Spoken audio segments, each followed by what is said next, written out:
বাংলাদেশ থেকে 1,80,000 রোহিঙ্গা শরণার্থী ফেরত নিতে সম্মত হয়েছে মিয়ানমার। বাংলাদেশে আশ্রয় নেওয়া প্রায় 8 লাখ রোহিঙ্গার তালিকা থেকে 1,80,000 জনকে ফেরত নেওয়ার উপযোগী হিসেবে চূড়ান্ত স্বীকৃতি দিয়েছে দেশটি।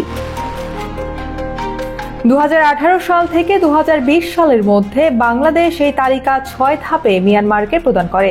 এদের মধ্যে আরো 70,000 রোহিঙ্গার চূড়ান্ত যাচাই এখনো চলমান রয়েছে, যাদের ছবি ও নামের মাধ্যমে যাচাই করা হবে।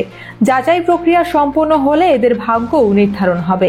শুক্রবার ব্যাংককের 6ষ্ঠ বিমস্টেক সম্মেলনের ফাঁকে অনুষ্ঠিত এক বৈঠকে মিয়ানমারের উপপ্রধানমন্ত্রী ও পররাষ্ট্রমন্ত্রী ইউ থান শিউ এ তথ্য জানান। বাংলাদেশের অন্তর্বর্তী সরকারের প্রধান উপদেষ্টার উচ্চ প্রতিনিধি ডক্টর খলিলুর রহমানকে এ তথ্য জানান তিনি। প্রধান উপদেষ্টার deputy press secretary Abul Kalam Azad Majumdar এ তথ্য নিশ্চিত করেছেন। তিনি বলেন, এটি রোহিঙ্গা সংকট সমাধানের পথে একটি গুরুত্বপূর্ণ অগ্রগতি হিসেবে বিবেচিত হচ্ছে,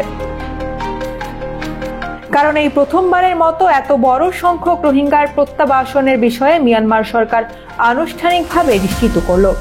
মিয়ানমারের উপপ্রধানমন্ত্রী জানান, মূল তালিকায় থাকা বাকি প্রায় 5.5 লাখ রোহিঙ্গার যাচাই দ্রুততার সঙ্গে সম্পূর্ণ করার উদ্যোগ নেওয়া হবে।